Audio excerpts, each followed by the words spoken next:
दोस्तों अभी तक की सारी आवाज़ें हैदर भाई के सपोर्ट में उठाई हैं और हमेशा चाहते हैं कि हैदर को उसके बच्चे मिले, हैदर भाई को इंसाफ मिले क्योंकि उसके साथ गलत हुआ है।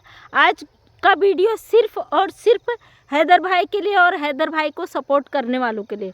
जो लोग गाली गलौज करते हैं, जो लोग कहते हैं सीमा से तुम जलती हो, जो लोग कहते हैं सीमा को क्यों निकालना चाहती हो, जो कहते हैं कि सीमा एक औरत है, मैं औरत होकर उसके पीछे पड़ी हूँ, तो वो लोग वीडियो बिल्कुल भी ना देखें।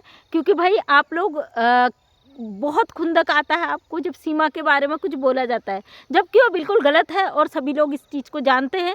इस बारे में कोई बात करना नहीं चाहती हूँ। सबसे बड़ी बात कि हैदर भाई के चेहरे पे जो खुशी आई ना, 9 महीने बाद उनके चेहरे पे जो उम्मीद आई कि वो अब अपने बच्चों से मिल पाएंगे, जिसके लिए उन्होंने कदम उठाया और उस कदम को उठाने में हम लोगों ने उनके साथ खड़े हैं और खड़े थे और खड़े ही रहेंगे। तो आज मैं बहुत सारे लोगों से सवाल पूछने वाली हूँ जो हैदर को सपोर्ट करते हैं और जिनकी ये मांग है कि हैदर को इंसाफ मिले। तो आप लोगों के लिए कुछ सवाल है मेरे, और उम्मीद करती हूँ उन सवालों को आप देंगे, उसमें मेरा कमेंट्स के माध्यम से मुझे जवाब देंगे। अगर कमेंट में नहीं भी दे पाएंगे तो मैं लाइव आती हूँ, लाइव में अपना वो सवाल कर सकते हैं। हम चाहते हैं हैदर को इंसाफ मिले, हैदर को हैदर के बच्चे मिले और भारत से सही सलामत वो अपने बच्चों को लेके अपने मुल्क जाएं और उन बच्चों को एक अच्छी एजुकेशन दें और अच्छी तरीके से उनकी परवरिश करें। सीमा के लिए क्या होगा क्या नहीं ये कानून तय करेगा या हैदर भाई तय करेंगे और वो लोग इसको फैसला लेंगे। फिलहाल जो कानूनी प्रक्रिया हो चुकी है और हम लोगों ने हैदर भाई के लिए खड़े रहे, डटे रहे, उस पर आवाज़ उठाया और इस पर दोनों मुल्कों के लोग जागे। दोनों ने एक ही बात रखी कि गुलाम हैदर भाई को जस्टिस मिलना चाहिए, उनको इंसाफ मिलना चाहिए। इस पर सभी लोग एक्टिव हुए और वहाँ से भी प्रक्रिया हुई। फाइनली प्रक्रिया जारी हो चुकी है और बहुत जल्द से जल्द हैदर भाई भारत आएंगे, उनका वीज़ा अप्लाई किया जाएगा और उनको हमारे भारत में उनका वेलकम होगा और बहुत अच्छी तरीके से अपने बच्चों का केस लड़ेंगे। जल्द से जल्द उनको उनके बच्चे डिपोर्ट होंगे। तो बहुत बड़ी खुशी की बात है एक पिता के लिए जब 9 महीने के बाद उनके बच्चे मिलेंगे, 10 या 10 महीने के बाद, क्योंकि फ़िलहाल अभी समय लगेगा इसमें। जो लोग कह रहे थे कि खाली बकते हो, तो अब उन लोगों का तो मुँह बंद हो चुका है, क्योंकि हम भी यही कह रहे थे आपस में लड़ाई झगड़े से कुछ नहीं होगा। क्योंकि लड़ाई झगड़े से केवल जो है आपस का जो होता है ना, चीज़ें खींचकर और दूर चली जाती, कभी उसने जवाब दिया कभी उसने जवाब दिया, तो चीज़ें उलझ कर रह जाती हैं। इसमें जब शांति हुई और दोनों जगह से जागे और सब चीज़ें क्लियर हुई और वहाँ पर से जो प्रक्रिया शुरू हो गई है, अब उस पर जल्द से जल्द कार्रवाई होगी और जल्द से जल्द हैदर भाई इंडिया आएंगे और अपने बच्चों की लड़ाई को लड़ेंगे। तो मेरा क्वेश्चन, अगर हैदर भाई को किसी भी प्रकार का सपोर्ट चाहिएगा तो मैं सभी लोगों से चाहूँगी, मैं कोशिश तो करूँगी कि मैं वहाँ जाऊँगी जब वो आए और उनका वेलकम करूँ और उनके लिए जो भी सहायता हो हम कर पाएँ। और मैं सभी लोगों से रिक्वेस्ट करूँगी अगर हैदर भाई की लड़ाई में कोई भी दिक्कत आए तो सब लोग प्लीज़ थोड़ा थोड़ा जैसे भी हो सके उनको हेल्प करने की कोशिश करना। और क्योंकि भाई एक इंसान है और इतने समय से आर्थिक तंगी भी होगी, कई परेशानियां भी होगी। पाकिस्तान में अगर हम कुछ नहीं भी कर सकते, अगर हमारे देश में आते हैं तो हम लोग उनको ज़रूर मदद करने की कोशिश करेंगे, कोशिश नहीं मदद करेंगे उन्हें। तो कौन कौन चाहता है कि हैदर भाई को उनके बच्चे मिले और उन बच्चों के चेहरे पे भी स्माइल आए अपने पिता को देखकर, और हैदर भाई के चेहरे पे भी स्माइल आए। फिलहाल सभी लोग जानते हैं कि बच्चे गलत हाथों में हैं, माँ है और माँ उनके विरोध में है। माँ मतलब माँ उनका भला नहीं चाहती, क्योंकि उनके एजुकेशन और सब चीज़ से वंचित है बच्चे और उनका भविष्य भी खतरे में है। जब बच्चे उनको मिल जाएंगे और अच्छे हाथों में पहुंच जाएंगे तो फिर उनके चेहरे पे जो खुशहाली आएगी। फ़िलहाल हैदर की लड़ाई शुरू हो चुकी है, उस लड़ाई में हम उनके साथ हैं और मेरे साथ आ रहे हैं हमारे आर्मी और पुलिस विभाग के वो 2 महिलाएं आ गई आज कैमरा के आगे। आज मैं इनसे कुछ सवाल पूछूंगी, थोड़े से सवाल पूछूंगी। महिलाएं हैं आर्मी और पुलिस की, एक तो दे देंगी जवाब, उनका भरोसा। इनका ब्लॉग भी है Kanishk blog city, Kanishk blog city. एक क्वेश्चन करूंगी, एक क्वेश्चन सीमा, एक ही बस एक ही क्वेश्चन। महिलाएं डर रही है कि सीमा हैदर को जवाब नहीं देंगे क्योंकि आर्मी वाले जब ब्लॉग देखूंगी तो अच्छा ये कह रहे कि हमने नहीं देखा है, हमें इतना डर लगा था। सॉरी डर नहीं है, मतलब हमें इतना गुस्सा था, हमें इतना ही पता था कि वो आई है, हमने उसका देखा नहीं है। क्या है क्या नहीं, जब सीमा हैदर का देखेंगे तो हम बताएंगे। क्योंकि हमारे बगल में एक आर्मी वाले भैया, उनकी मैसेज है, एक एक पुलिस वाले हैं, उनकी मैसेज है। तो वो थोड़ा कैमरा के आगे आने से डर रही थी। सीधी सादी होती उत्तराखंड की महिलाएं घरों से कम निकलती, लेकिन उनका ब्लॉग भी है तो वो बोलना नहीं चाह रही थी। फिलहाल जैसे कि मैं जाती हूँ पब्लिक के बीच में तो उनका इंटरव्यू लेती हूँ और लूँगी। कई लोगों के मैंने इंटरव्यू लेने हैं।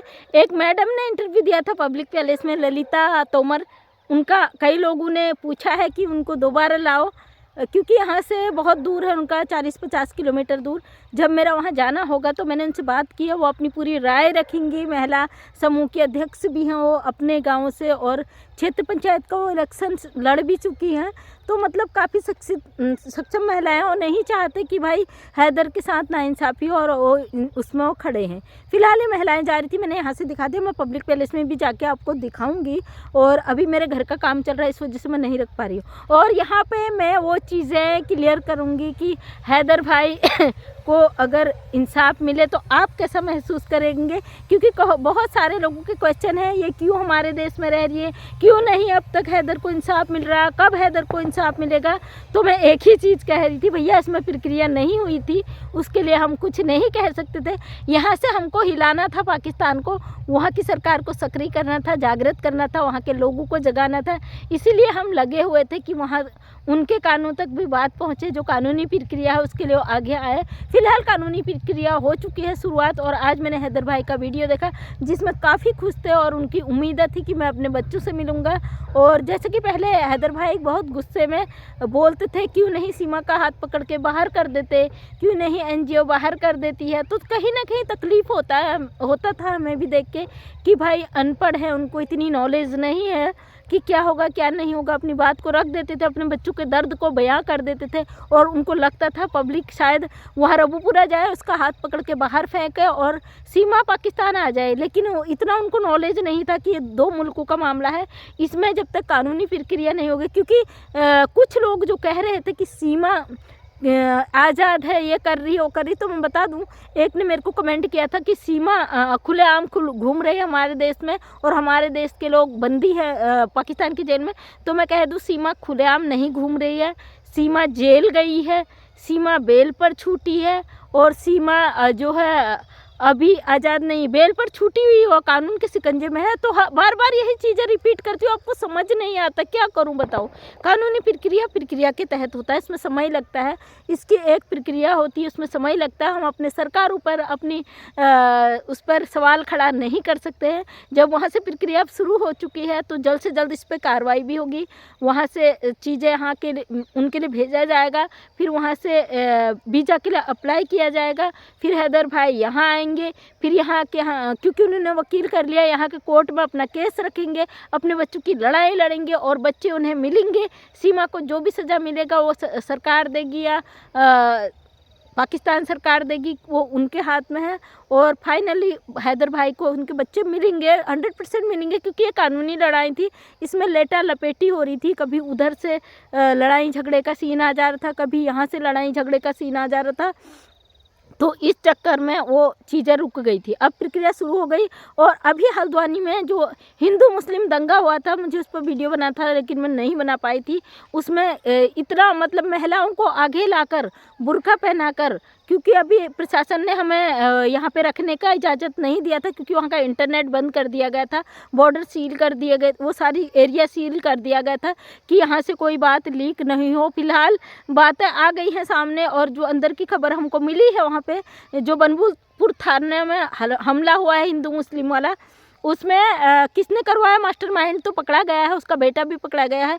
और जो संपत्ति थी, उस सरकारी संपत्ति का बहुत नुकसान हुआ है, उसकी भरपाई के लिए उसे नोटिस जारी कर दिया गया है। और उस एरिया में जो अवैध संपत्ति थी वो तोड़ी गई थी, वहाँ पे पुलिस थाना बना दिया गया है, और कई पुलिसकर्मी वहाँ पे मारे गए हैं, एक महिला सिपाही भी मारी गई है, और बहुत सारी संपत्ति को नुकसान हुआ है। और ये उपद्रवियों में देखिए, हिंदू मुस्लिम दंगे इस तरीके से लोग कहते हैं ना, हिंदू मुस्लिम कार्ड्स खेलते हैं, लड़ाई झगड़े करवाते, तो ये इलेक्शन टाइम पे ज़्यादा हो जाता। और यहाँ पे जो हुआ था, जो दंगा हुआ था, इस वजह से भड़का था, क्योंकि वहाँ पे महिलाओं का इस्तेमाल किया गया था। महिला कई हज़ारों की संख्या में महिला बुर्के में थी, और उन महिलाओं ने जो अधिकारी थे, जो प्रशासनिक अधिकारी थी, उन पर पथराव किया था, उन पे हमला किया था। आज स्थिति ये है कि उस हमले का अंजाम आम पब्लिक को भुगतना पड़ा है। वहाँ से 500 परिवार पलायन कर चुके हैं, बिना बताए अपना घर बार सामान छोड़कर वहाँ से पलायन कर चुके हैं। और क्योंकि जो सरकारी संपत्ति है काफ़ी नुकसान हुआ, उसको उसकी भरपाई तो करनी ही पड़ेगी। और वो अभी गिरफ्त में भी है, पकड़ा भी गया है मास्टरमाइंड। और अब कई चीज़ें ऐसी जांच होनी है। और इस तरीके का जो होता है ना, जो कह रहे हैं हिंदुस्तान पाकिस्तान, मतलब पाकिस्तानियों को, मोमडन को सपोर्ट कर रहे हो, तो ऐसा बिल्कुल भी नहीं है। तो हमारे हिंदुस्तान में कौन सा पाकिस्तानी आके ऐसा किया? भाई यहाँ हिंदुस्तान के नागरिक तो थे जिन्होंने ऐसी चीज़ें करी है। जाति धर्म इन सब चीज़ों से बढ़कर होता है अपना मुल्क, अपना देश। हमारे देश से जो गद्दारी करेगा कोई भी होगा, हम बख्शेंगे नहीं। फिलहाल वो कानून की कस्टडी में है, पकड़े जा चुके हैं। और कई चीज़ें ऐसी अभी आनी है जांच, जिस पर आएगा हमारा मुल्क से कोई गद्दारी करे, हमारे मुल्क के खिलाफ कोई जाए, हमारे सरकारों के खिलाफ जाए और हमारे कानून व्यवस्था के खिलाफ जाए, इसको हम कभी भी बर्दाश्त नहीं करते। हल्द्वानी की जो अभी हिंसा हुई है, बहुत ही शर्मनाक हिंसा हुई है। इसने इंसानियत को शर्मसार किया है। 2 समुदायों में जो चीज़ें हुई है उसने बहुत गलत किया है। और वहाँ अभी भी कर्फ्यू लगा हुआ है, चारों तरफ फोर्स लगी हुई है। हमारे यहाँ से दिख रहा ना एरिया है, वो सामने रोड है, मकान है, इससे थोड़ी सी दूरी पे, लगभग 100 मीटर भी नहीं होगा, वहाँ से आगे को पूरा पुलिस फोर्स लगा हुआ है। ये थोड़ा अंदर गांव का एरिया आप देख रहे होगे, वहाँ पे जो दिख रहा है ना, तो अंदर ये गांव का एरिया है। इधर को शांति है, इधर चारों तरफ देखिए घर प्लाटिंग बन चुके हैं। ये हमारा अपना घर है जो भी अभी कंप्लीट भी नहीं हुआ है। इस तरीके का है नज़ारा है, बिल्कुल शांति के रूप में माना जाता है। उत्तराखंड में बहुत शांति व्यवस्था है। यहाँ पे दूसरे देशों के लोग आने वाले, जो दूसरे मुल्कों से, देशों से जो लोग आते हैं अतिथि, उनका बड़े दिल से स्वागत किया जाता है। और यहाँ पे कोई दंगा लड़ाई झगड़ा नहीं होता था। हल्द्वानी की पहली घटना है जिसने इतना ज़्यादा शर्मसार किया है। और सीमा हैदर जैसे लोग ना, इनके वजह से भी हमारे समाज में, हमारे देश में उपद्रवता फैल रही है। कहीं ना कहीं ऐसे लोग हमारे ऐसे दंगों को जो है बढ़ावा देते हैं। अभी यहाँ पे जो बनबुलपुरा क्षेत्र में हुआ, बहुत ही निंदनीय शर्मनाक अपराध हुआ है, गलत हुआ है। जिस अपराध के कारण 500 परिवार अपना घर छोड़ के जा चुके हैं और कई घर जाएंगे। कई सारे ऐसे सरकारी आदेश आए हैं कि वो जिन्होंने घरों से पथराव किए, गलत तरीके से कानून के खिलाफ गए और कई लोगों को शहीद आज हो गए। प्रशासनिक कितने पुलिसकर्मी अस्पतालों में भरे हुए हैं, कितने पत्रकार जिंदगी मौत के बीच में हैं। इतनी निंदनीय और शर्मनाक घटना के लिए मैं भी शर्मसार हूँ कि मेरे उत्तराखंड में जहाँ कभी ऐसी घटनाएं नहीं होती, वहाँ भी आज ऐसा जातिवाद धर्म का जो युद्ध हो रहा है, बहुत गलत तरीके से हो रहा है। बहुत दिल दुखी है। मैं इस बारे में पहले मैंने बोला नहीं था क्योंकि बहुत सारी चीज़ें, अभी भी इंटरनेट वहाँ पे बंद है। हमारा एरिया में इंटरनेट सुविधा खोल दी गई थी 2 दिन बाद, लेकिन अभी भी उस एरिया में इंटरनेट बंद है, सारी चीज़ें बंद है। और अभी भी उस एरिया में कर्फ्यू लगा हुआ है। 500 लोग अपने घरों को धीरे धीरे छोड़ रहे हैं, जा रहे हैं, पलायन कर रहे हैं। डर है, खौफ है। आज़ाद हिंदुस्तान में लोग इस तरीके की जो गतिविधियां करते हैं वो हमारे लिए बहुत शर्मनाक है। जब हमारे ही देश में इस तरीके की गतिविधियां हो रही है और उसको रोकने के लिए जो हमारी आर्मी है, हमारी फोर्स है, उन पर हमला किया जा रहा है, उन्हें मारा जा रहा है, तो भाई जो विदेशों से आ रहे हैं उनको क्यों आप बढ़ावा देते हो? जो आप सीमा को बढ़ावा देते हो कि वो हमारे देश में आई है, हमारे मुल्क में आई है, सुरक्षित है, तो आप कैसे कह सकते हो? एक इंसान क्या आपके लिए खतरा नहीं हो सकता? आपकी सुरक्षा व्यवस्थाओं पर उसने सवाल खड़ा नहीं किया है, आपकी देश की सुरक्षा पर सवाल खड़ा नहीं किया है। इल्लीगल तरीके से आके बैठ गई। हमारे समाज की महिलाओं को, हमारे समाज के पुरुषों को क्या उसने गलत मैसेज नहीं दिया है? आने वाली पीढ़ी को उसने गलत संदेश नहीं दिया है? तो अपने दिमाग के पर्दे खोलिए। घुसपैठी, विदेशी और गलत चीज़ों को छोड़कर सही चीज़ों को, अपने मुल्क, अपने समाज और अपने बच्चों के आने वाले फ्यूचर के बारे में सोचिए। आने वाले भविष्य में कौन क्या चीज़ लेकर आ रहा है, क्या आपको इस बात का अंदाज़ा भी है? उसकी भविष्य की प्लानिंग क्या हो सकती है, आपको इस बात का अंदाज़ा भी है? चाहे हिंदुस्तान हो या पाकिस्तान हो, कोई भी मुल्क हो, सभी को अपने मुल्क से प्यार होता है। और हाँ, इंसानियत के नाते हैदर भाई को शुरू से सपोर्ट था। अब भी सपोर्ट है और लास्ट तक, जब तक हैदर भाई को उनके बच्चे नहीं मिलते तब तक हमारा सपोर्ट रहेगा। हम आज़ाद हैं अपनी बात को रखने के लिए, और अपनी अभिव्यक्ति की आज़ादी हमें पूरी है, अपनी बात रखने की आज़ादी हमें पूरी है। हम आज़ाद मुल्क में, आज़ाद हिंदुस्तान के निवासी हैं। यहाँ पे हर कोई आज़ाद है और महिलाओं को स्वतंत्र अधिकार है, महिलाओं को सबसे पहले अधिकार दिए गए हैं। अब हर चीज़ में महिला सबसे पहले है, तो इसलिए भी आप जो सवाल खड़े करते हो तो कहीं ना कहीं तकलीफ़ भी होता है और कहीं कहीं बुरा भी लगता है कि भाई कब आप लोग समझोगे। आज जागना जब बहुत ज़रूरी है, हमारे समाज को जगाना बहुत ज़रूरी है। अगर ऐसी मानसिकता 2-4 लोग भी रखते हैं ना तो गलत मैसेज जाता है और कहीं ना कहीं हमारे लिए ख़तरा होता है। जो आप लोग कहते हो आप पैसे कमाने के लिए, डॉलर छापने के लिए आ रहे हो, जो विदेशों से आकर घुसपैठ करके यहाँ गलत तरीके से अपने चैनल बना के वो पैसा कमा रहे हैं, गलत चीज़ें कर रहे हैं, उनको आपने कभी कहा? अपने मुल्क की बेटी पे आप 10 सवाल खड़े कर दोगे, लेकिन गैर मुल्क की औरत को ना जाए उसके लिए आप अपने देश की बेटी को भी गिराने को तैयार रहते हो।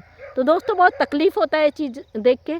जो हैदर के सपोर्टर हैं उनको थैंक यू कि आपने सच का साथ दिया, आपने गलत को सपोर्ट नहीं किया और आपने एक बाप की बात सुनी, एक पिता की बात सुनी, एक पति की बात सुनी, उसके साथ गलत हुआ, उस अन्याय के लिए आपने आवाज़ उठाई। आप सभी को दिल से धन्यवाद। और हैदर भाई को सपोर्ट है और हैदर भाई से कहूँगी अंत तक लड़ाई लड़ना। हम हिंदुस्तानी हमेशा प्यार का संदेश देते हैं और मित्रता का संदेश देते हैं। किसी भी मुल्क से हम गलत लड़ाई झगड़े और ऐसी चीज़ें नहीं करते हैं। जो ऐसी चीज़ें करते हैं वो न किसी भी मुल्क के नहीं होते, न अपने देश के होते, न किसी और देश के होते। तो थैंक यू सो मच दोस्तों। मैं मंजू विश्वकर्मा हल्द्वानी उत्तराखंड से हमेशा समाज के लिए अच्छा मैसेज लेके आती हूँ। अगर आपके जीवन की कोई ऐसी कहानी आप सोशल मीडिया पर रखना चाहते हो और समाज में उससे अच्छा मैसेज जाता है तो मैं ज़रूर रखूँगी। और डेली सुबह 8 बजे वीडियो आता है, आप उसको देखकर शेयर कर देना क्योंकि समाज के लिए आप एक अच्छा कदम उठाएंगे। नेक्स्ट टाइम मेरा वीडियो देखना चाहते हैं तो चैनल को सब्सक्राइब कर लें। थैंक यू सो मच, तहे दिल से धन्यवाद।